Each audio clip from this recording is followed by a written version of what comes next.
Salam alaikum wa rahmatullah wa barakatuh. Bienvenue à tous, nous sommes très heureux de vous accueillir pour un nouvel épisode des podcasts LM proposés par la plateforme Les Musulmans. Des podcasts pour découvrir, se cultiver et s'inspirer. Assalamu alaikum wa rahmatullahi wa barakatuh. Bienvenue à toutes et à tous, une nouvelle fois dans ces podcasts LM avec votre frère Ayoub Mathieu, donc moi-même, qui serai votre hôte pour ce nouveau podcast sur une thématique humanitaire. Et aujourd'hui, on va parler donc d'un sujet d'actualité. On va s'intéresser à l'embargo et à la situation du Niger. Puisque, comme vous le savez, depuis le 26 juillet 2023, le Niger est touché par un nouveau coup d'État. Il faut savoir que c'est le 7e coup d'État ou tentative de coup d'État qui est organisé au Niger. Et on va s'intéresser aux conséquences des embargos sur les pays qui sont victimes de ces sanctions économiques. Voilà. Donc avant de rentrer dans le détail des conséquences de l'embargo et des conséquences humanitaires évidemment de l'embargo, qu'est-ce que ces embargos provoquent comme conséquences au niveau du peuple et au niveau du pays? On va d'abord s'intéresser donc au contexte de ce coup d'État du 26 juillet 2023. Lorsqu'une junte militaire fait le coup d'État et destitue donc le président en place, le président Bazoum. Le coup d'État conduit à une crise régionale et le 31 juillet, les dirigeants de la communauté économique des États de l'Afrique de l'Ouest, donc la CEDEAO, fixent un ultimatum à la junte militaire exigeant la libération immédiate du président Bazoum et le retour à l'ordre constitutionnel dans un délai d'une semaine. À défaut, la CEDEAO déclare qu'elle prendra toutes les mesures nécessaires et que ces mesures peuvent inclure l'usage de la force. Donc là, on est là, fin du mois de septembre. On a ce coup d'État qui a démarré le 26 juillet et donc l'embargo a été mis en place. Avant de s'intéresser donc aux détails de cet embargo, on va juste faire un rappel quand même sur la situation du Niger. Donc le Niger, depuis plusieurs années, et vraiment de nombreuses années, est l'un des pays les plus pauvres au monde. Donc son indice de développement, il est parmi les plus bas. Pourtant, il détient un des plus forts taux d'accroissement de la population au monde. C'est-à-dire qu'il a un très faible taux de développement, le pays a du mal à se développer, mais on a un taux de fécondité et donc un taux d'accroissement de la population qui est extrêmement élevé.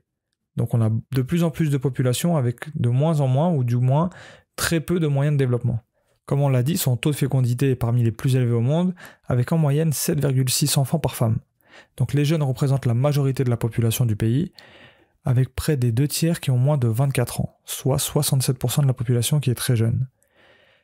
Dans une note très récente, le PAM, donc le Programme alimentaire mondial, rappelle que 3,3 millions de personnes, donc ça représente 13% de la population, étaient en insécurité alimentaire sévère durant la dernière période de soudure de juin et août 2023, entre juin et août 2023. La période de soudure correspond à la période juste avant les premières récoltes, cette période où le grain de la récolte précédente est déjà épuisé. Donc des périodes très difficiles au niveau du maintien des ressources élémentaires à la survie. Pauvreté et insécurité vont souvent ensemble, et le Niger ne fait pas exception à cette règle. Les jeunes et les moins jeunes, poussés sous la contrainte de la pauvreté, se laissent alors entraîner dans des initiatives violentes qui déstabilisent le pays régulièrement. Et on ajoute aussi à cela la richesse des sols du Niger, qui en fait un territoire de convoitise privilégié pour les grandes multinationales qui se disputent ses terres et ses ressources.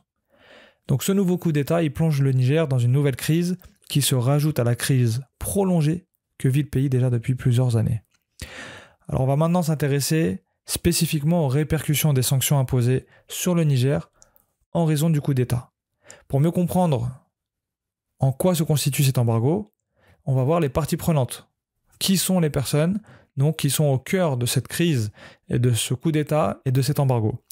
Premièrement, donc, on a la junte militaire, le Conseil national pour la sauvegarde de la patrie, le CNSP, avec à sa tête le colonel-major de l'armée de l'air nigérienne, Amadou Abderrahmane. On a aussi les soutiens à cette junte-là, parmi eux l'Algérie, le Burkina Faso, le Mali, la Libye, le Tchad et la Guinée. En face, on a la CEDEAO, qu'on a déjà cité plus tôt, et je rappelle, c'est la communauté économique des États de l'Afrique de l'Ouest. Donc la CEDEAO est une organisation intergouvernementale ouest-africaine qui a été créée le 28 mai 1975, et cette structure elle est destinée à coordonner les actions des pays de l'Afrique de l'Ouest. Son but, c'est de promouvoir la coopération et l'intégration avec l'objectif de créer une union économique et monétaire ouest-africaine. La CEDEAO, c'est un groupement de pays qui souhaite coordonner la mise en place de certains processus pour pouvoir améliorer la situation économique de ces pays membres. Donc on a la CEDEAO d'un côté, avec ses alliés, donc certains pays européens, dont la France et les États-Unis sont les alliés de la CEDEAO. D'autres pays comme l'Allemagne ont commencé aussi à s'inquiéter lorsqu'il y a eu donc ce coup d'État au Niger, puisqu'il faut savoir que le Niger, c'est un pays crucial pour l'approvisionnement du continent européen en uranium. Du coup, la France aussi, avec Orano, qui est l'ex-Areva, qui est détenu à hauteur de 45% par l'État français, et qui importe l'uranium naturel du désert nigérien, indispensable au fonctionnement des centrales nucléaires de l'Hexagone. Donc on voit qu'il y a des intérêts communs entre la France, la CEDEAO, les pays européens, sur le territoire nigérien. On a d'autres organisations et d'autres fédérations de pays, telles que l'UEMOA, donc l'Union économique et monétaire ouest-africaine, qui est une organisation donc ouest-africaine créée le 10 janvier 1994 et qui a comme mission la réalisation de l'intégration économique des États membres à travers le renforcement de la compétitivité des activités économiques dans le cadre d'un marché ouvert et concurrentiel et d'un environnement juridique rationalisé et harmonisé. Pour essayer de simplifier un peu cette longue définition, l'UEMOA va contribuer à faire des pays ouest-africains des parties prenantes au système économique mondial. Voilà, leur donner une place et essayer d'organiser un peu leur système pour qu'ils puissent contribuer à l'économie mondiale. Donc là, on rentre dans le vif du sujet, on a identifié la situation du Niger, on a identifié les différentes parties prenantes donc, à ce coup d'État, et maintenant, on va voir quel est l'embargo qui a été mis en place, par qui, et quelles sont ses conséquences. La CEDEAO prononce donc son embargo, après avoir fait des déclarations dès le début du coup d'État, et les mesures économiques punitives imposées en réponse au putsch vont très certainement aggraver la vulnérabilité de la population. Leur efficacité et leur pertinence posent de sérieuses questions dans l'un des pays les plus pauvres au monde. Première mesure imposée par la CEDEAO dans le cadre de son embargo, c'est la limitation des liquidités bancaires. Donc un blocus économique avec l'UEMOA qui a lancé un ultimatum aux institutions financières pour s'assurer que les sanctions financières sont bien appliquées. Les banques sont asphyxiées par les restrictions dues aux sanctions de la CEDEAO et c'est impossible pour les usagers de retirer de gros montants depuis leur compte en banque. Depuis la mise en application des sanctions de la CEDEAO contre le Niger, l'argent ne circule plus ou presque plus dans le pays. Des restrictions dans les retraits de liquidités dans les banques sont observées. Même les salaires, pourtant virés sur les comptes des bénéficiaires, sont difficiles d'accès. Du coup, comme il y a moins de liquidités, il y a l'inflation qui s'invite, et l'inflation ne fait que faire grimper les prix des produits de première nécessité. Toujours lié à la limitation des liquidités bancaires, c'est les douanes qui ne peuvent plus faire entrer des recettes, puisque les marchandises sont bloquées au Bénin, comme on va le voir, avec les fermetures des frontières. Les impôts ne peuvent plus rentrer dans le système, car les banques sont en manque de liquidités. Donc il y a tout un cercle vicieux qui se met en place à travers cet embargo, qui paralyse littéralement l'économie du pays. Et les premières victimes de ces paralysies financières, eh bien, ce sont les populations. La deuxième conséquence de cet embargo sur le Niger, c'est l'accès restreint aux moyens de subsistance, puisque la suspension des échanges commerciaux et la fermeture des frontières avec le Nigeria et le Bénin, qui sont des pays importateurs de denrées alimentaires au Niger, ça réduit l'offre et ça augmente le prix des denrées, comme on l'a dit. Ces denrées qui sont concernées donc par cela, c'est les céréales, le riz, le maïs, l'huile et d'autres. Donc on voit que c'est des denrées de première nécessité, et vu que les imports-exports sont bloqués à cause des fermetures des frontières, le prix de ces denrées-là augmente. En parallèle à ça, les populations ne peuvent plus tirer de liquidité non plus. Donc là, on a une véritable paralysie même du secteur marchand.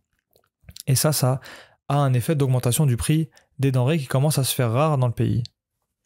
Un chiffre qui nous montre clairement l'impact sur le prix, c'est que dans la semaine qui a suivi les annonces de ces restrictions et de ces sanctions financières, le prix moyen national du riz a augmenté de 17%, seulement en une semaine. La rareté prévisible des denrées alimentaires bloquées au Bénin a déjà en un seul jour entraîné une inflation de 25%. Alors on parle d'inflation de 25% sur certaines denrées, de 17% sur le riz, dans un pays qui est déjà touché par une vulnérabilité et qui est sujet à des crises alimentaires graves depuis plusieurs années. Donc on imagine l'impact de cet embargo sur les populations. Mais de l'autre côté aussi, ça pose problème cet embargo, puisque le Niger a une population quand même assez importante de paysans et de cultivateurs de la terre, notamment sur la culture des tomates et des oignons. Et donc ces éleveurs, ils dépendent des exportations vers le Nigeria, ainsi que les personnes des deux côtés de la frontière qui travaillent dans le commerce et le transport. Donc on a des denrées qui ne peuvent pas rentrer au Niger, ce qui provoque l'inflation, et on a des denrées qui ne peuvent pas sortir du Niger, alors que ces populations-là, ces cultivateurs, vivaient de cette exportation de leurs denrées. Donc on est impacté à tous les niveaux. Une autre conséquence de cet embargo, c'est les ressources énergétiques, puisque le Nigeria, qui est frontalier avec le Niger, c'est l'un des principaux fournisseurs d'électricité au Niger, et il a aussitôt stoppé la fourniture d'électricité au Niger dès que l'embargo a été prononcé par la CEDEAO. Et il faut noter que le Niger dépend de 70% de l'énergie en provenance du Nigeria. Donc le peuple nigérien fait face à des coupures et à des restrictions d'accès à l'électricité avec seulement quelques heures de disponibilité par jour par quartier. Donc ça a aussi un impact sur les questions sanitaires, puisque s'il y avait de la viande à conserver ou des produits qui nécessitaient d'être dans un réfrigérateur par exemple, eh bien l'électricité est coupée. Donc tout ce qui va être conservation des aliments ne pourra plus être assuré. Donc des potentiels risques de contamination. Passons maintenant aux sanctions financières dans le cadre de cet embargo. L'UEMOA a annoncé imposer une série de sanctions d'envergure contre la junte nigérienne afin de punir donc ce coup d'État. Ces sanctions destinées à isoler le gouvernement de la junte visent autant l'économie que les responsables directs du putsch. Et c'est ça qu'on veut mettre en lumière dans ce podcast, c'est les conséquences de cette décision politique sur le peuple.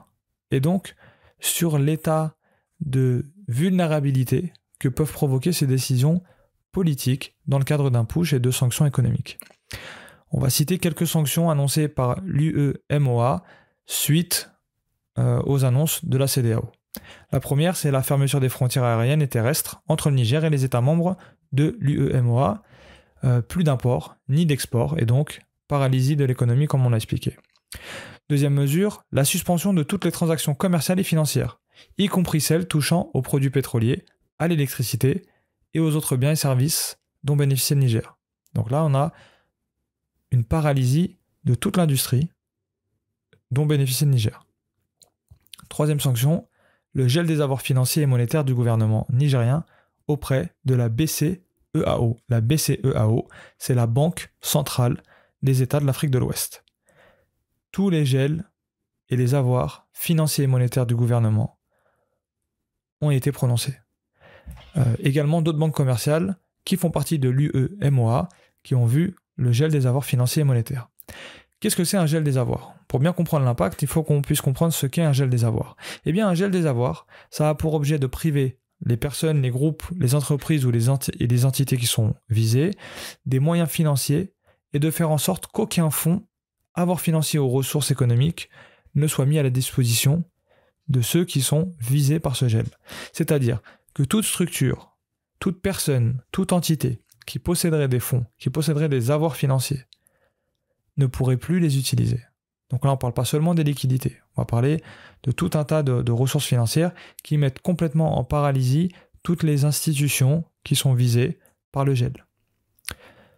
Quatrième sanction financière, la suspension des opérations financières entre les banques du Niger et celles des pays de l'UEMOA.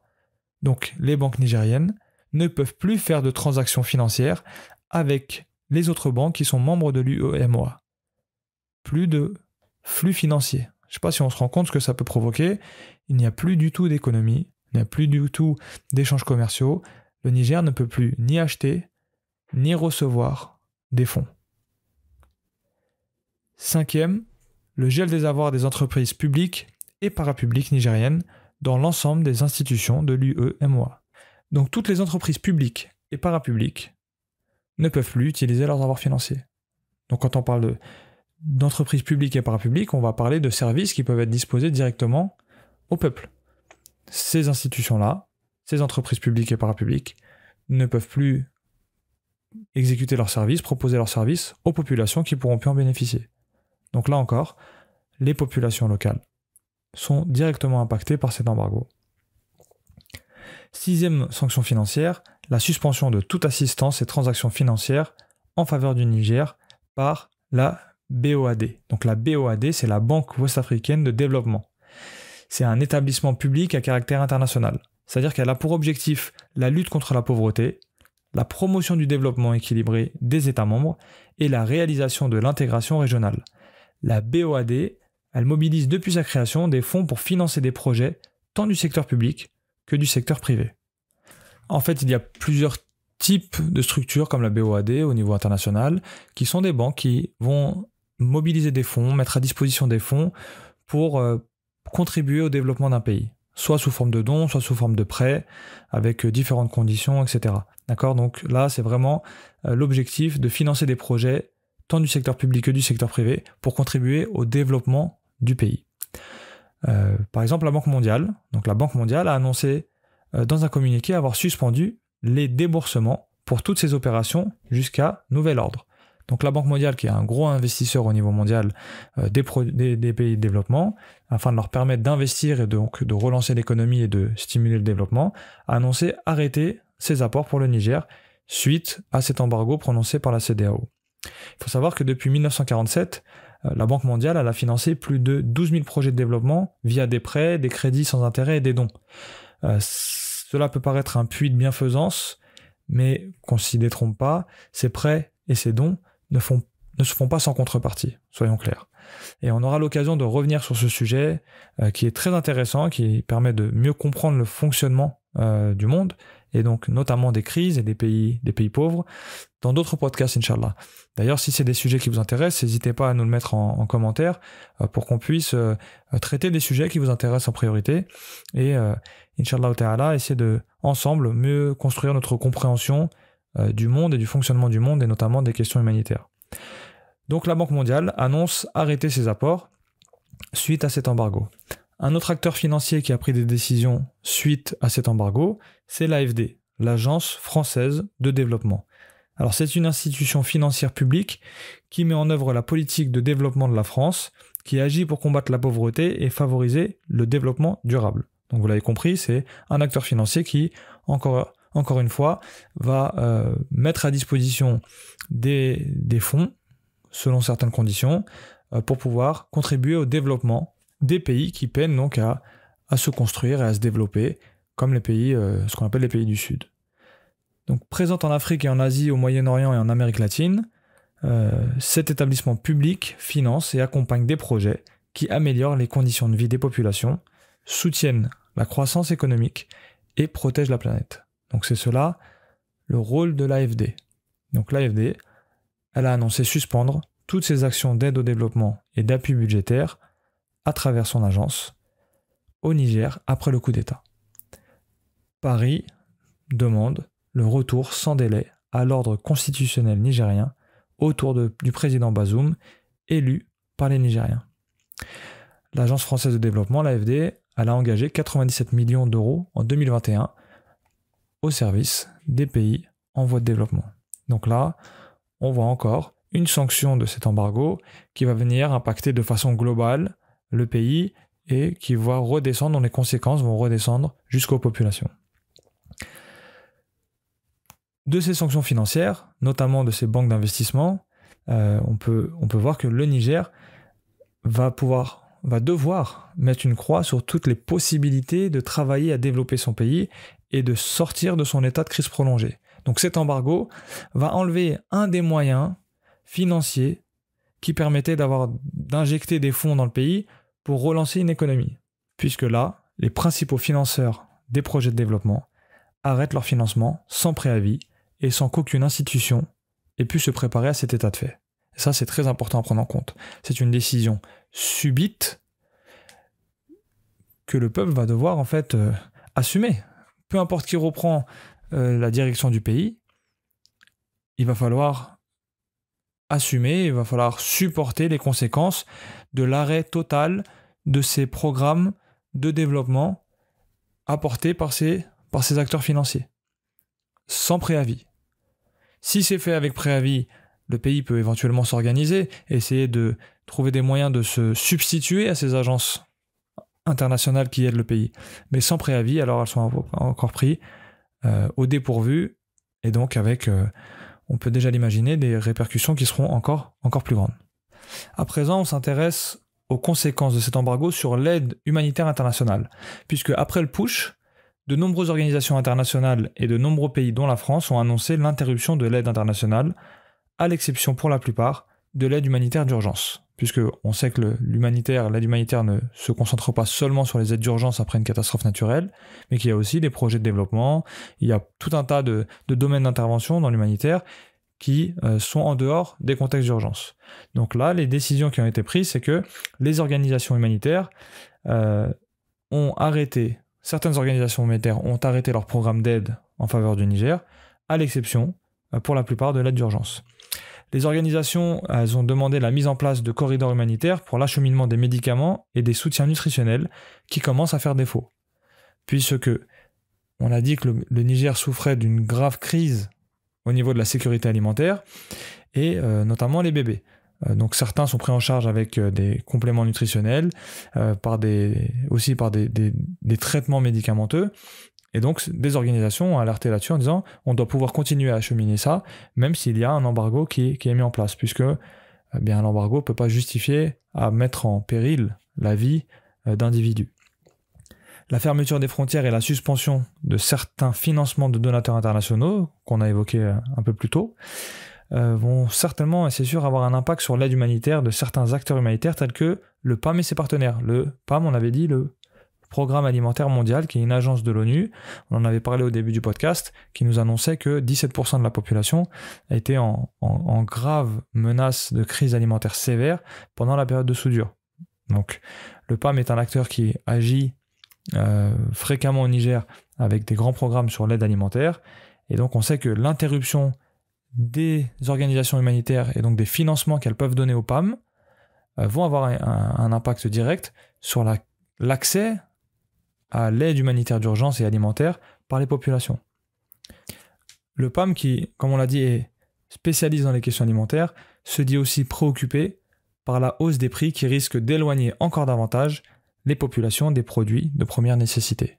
Donc là, on voit qu'on a tout un tas de sanctions, des limitations des liquidités bancaires, à la fermeture des frontières, aux arrêts des imports-exports des marchandises, au gel des avoirs, l'arrêt des banques d'investissement pour développer le pays. Et là, l'aide humanitaire, on peut vraiment s'inquiéter d'un impact majeur sur la survie des populations, puisque un grand nombre de moyens qui permettaient donc de maintenir le pays, au moins de faire survivre les populations, sont concernés par les mesures prononcées dans l'embargo. Et on peut craindre le pire pour les populations du Niger. Qu'Allah subhanahu wa ta'ala préserve nos frères et sœurs du Niger et tous nos frères et sœurs à travers le monde qui souffrent donc de l'accès à ces besoins fondamentaux, tels que l'eau et la nourriture. Donc mes frères et sœurs, on le voit clairement. Cet embargo, ces sanctions économiques qui sont là pour punir un groupe de putschistes. Et là, le sujet de notre podcast, c'est pas de dire qui doit avoir le pouvoir ou pas, qui est légitime, qui a tort, qui a raison. Ce n'est pas notre sujet. Notre sujet, c'est vraiment les conséquences des sanctions qui sont prononcées dans le cadre de ce push, dans ce cadre de ce coup d'État.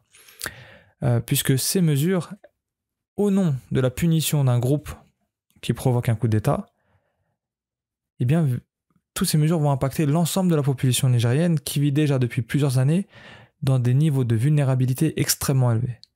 Ces sanctions, elles auront forcément des conséquences dramatiques sur la situation des populations nigériennes, puisque ça vient paralyser l'ensemble du pays. Et que malheureusement, pour punir un groupe d'individus, on va punir l'ensemble d'un pays qui, lui, n'avait rien demandé. Je veux dire, le peuple n'a pas été à l'initiative d'un quelconque soulèvement, mais on va lui imposer donc ces sanctions, ces mesures qui vont compromettre la vie de nos frères et sœurs et des populations du Niger. Par le passé, on a déjà eu des exemples d'embargos qui avaient soulevé des voix, qui avaient suscité l'émotion, suscité la colère des populations mondiales. Et on peut également citer dans ce cadre-là le cas irakien. Entre les deux guerres du Golfe de 1991 aux années 2000, après la première guerre du Golfe, l'ONU décide de mettre en place un embargo. Cet embargo, en fait, il consistait donc à appliquer des sanctions à l'encontre donc du régime de Saddam Hussein dans le cadre donc de la guerre du Golfe.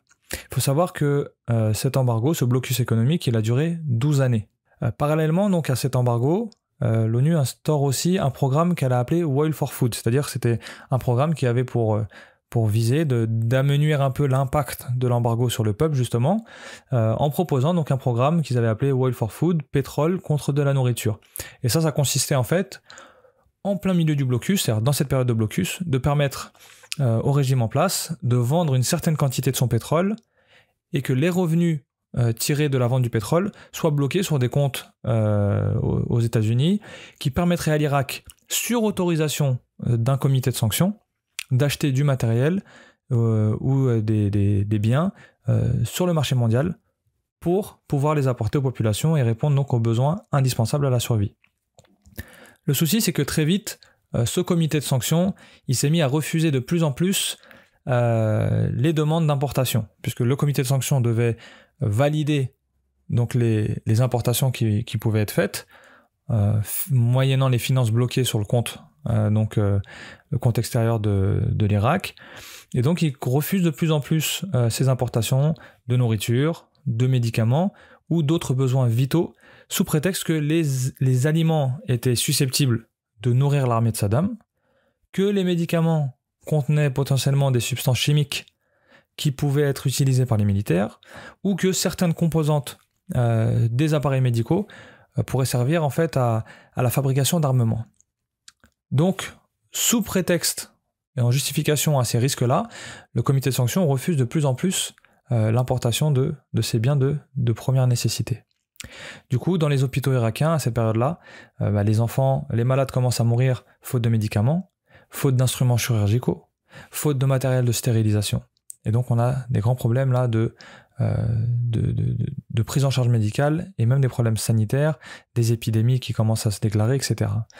Selon les estimations donc les plus mesurées de ce cas-là, parce qu'il y a eu beaucoup de discussions autour de ces chiffres-là, mais en tout cas, on estime que 550 000 enfants irakiens en bas âge sont morts de sous-alimentation entre 1996 et les années 2000.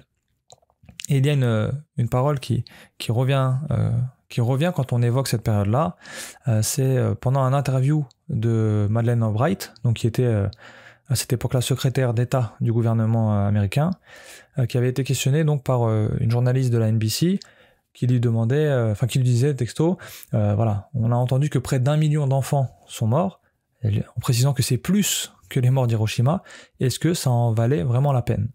Et donc de Madeleine Albright de répondre que ce fut un dur choix, mais nous pensons que ça en valait vraiment la peine. Donc ça nous ramène vraiment à la réalité de ces sanctions, à la réalité des sanctions sur le peuple et sur les conséquences des embargos, sur les conséquences des guerres, sur les conséquences des choix politiques au niveau étatique qui compromettent et qui mettent en péril la vie des populations dans des pays qui sont déjà souvent malheureusement dévastés par d'autres crises. Mais malheureusement aujourd'hui, on revient encore à ce genre de méthode que certains qualifient d'armes de guerre, de sanctions économiques comme armes de guerre sur des populations totalement innocentes. Et cela nous rappelle malheureusement que trop souvent, la vie humaine, l'être humain, est un dommage collatéral trop dévalué. Malheureusement, la complexité de notre monde et les enjeux qui se jouent sur l'échiquier mondial, les enjeux économiques et les enjeux politiques qui se jouent sur l'échiquier mondial, font oublier la sacralité de la vie de millions d'êtres humains à l'échelle mondiale. tous ces embargos, toutes ces familles qui meurent, toutes ces guerres qui sont déclenchées avec des familles qui sont décimées, complètement éclatées. On voit avec la crise syrienne, des enfants, ce qu'on appelle les enfants des camps, qui sont nés dans des camps de réfugiés, qui ne peuvent pas retrouver leur pays, tellement leur pays est dévasté. On a eu le cas de l'Irak, comme on l'a mentionné. Là, on a le cas du Niger, qui va subir et qui subit des sanctions qui vont impacter les futures générations. Parce qu'il y a par-dessus des enjeux économiques et politiques et que la stabilité des pays peut être mise en danger, mais que malheureusement, ces sanctions viennent impacter non pas seulement les responsables des déstabilisations, mais l'intégralité des populations. On demande à Allah subhanahu wa ta'ala de faciliter à tous ceux et celles qui souffrent à travers le monde. Et évidemment, à l'écoute de ce podcast, on est triste de ne pas pouvoir proposer des solutions, d'être face à un fait accompli, à une dure réalité de la vie. Et ce qu'il nous reste, et ce n'est pas la moindre des choses à faire, ce sont les invocations, d'implorer Allah subhanahu wa ta'ala de faciliter à tous ceux et celles qui souffrent, à tous ceux et celles qui sont victimes d'injustice, et également de demander à ce que Allah subhanahu wa ta'ala nous utilise dans le bien, qu'on puisse être chacun d'entre nous des vecteurs du bien, qu'on puisse être chacun d'entre nous des plus-values pour notre environnement, pour notre société, pour notre communauté. Donc, invoquons Allah subhanahu wa ta'ala, ne désespérons pas, puisque ces constats humanitaires qu'on fait sont durs à entendre. On évoque des choses qui blessent, qui font mal, mais c'est cela aussi qui peut nous encourager à nous investir, qui peut nous encourager à nous professionnaliser, à essayer d'agir de façon positive dans notre environnement, qu'Allah facilite à chacun. Et dans l'immédiat, si ce podcast vous a permis de mieux comprendre la réalité de l'embargo, le fonctionnement du monde et des tristes constats qu'on peut en faire, mais aussi des fois de belles histoires qu'on peut en ressortir, partagez-le avec vos proches. Partagez ce podcast. Laissez-nous en commentaire vos impressions. Laissez-nous en commentaire vos remarques. Également, s'il y a des sujets que vous souhaitez qu'on traite, eh bien, partagez avec nous ces sujets-là pour qu'on puisse, Inch'Allah ta'ala, les traiter et ensemble avancer et mieux comprendre le monde humanitaire pour pouvoir être le plus utile et le plus efficace, Inch'Allah ta'ala. Qu'Allah subhanahu wa ta'ala vous récompense tous et toutes. Je vous dis à très vite pour un prochain podcast sur les thématiques humanitaires dans ces podcasts proposés par la plateforme Les Musulmans. Assalamu alaikum wa rahmatullahi wa barakatuh. Si vous appréciez nos podcasts et vous appréciez le travail de la plateforme Les Musulmans, sachez que vous pouvez nous soutenir en adhérant à partir de 5 € par mois seulement. Une adhésion simple et rapide sur adhésion.lesmusulmans.fr.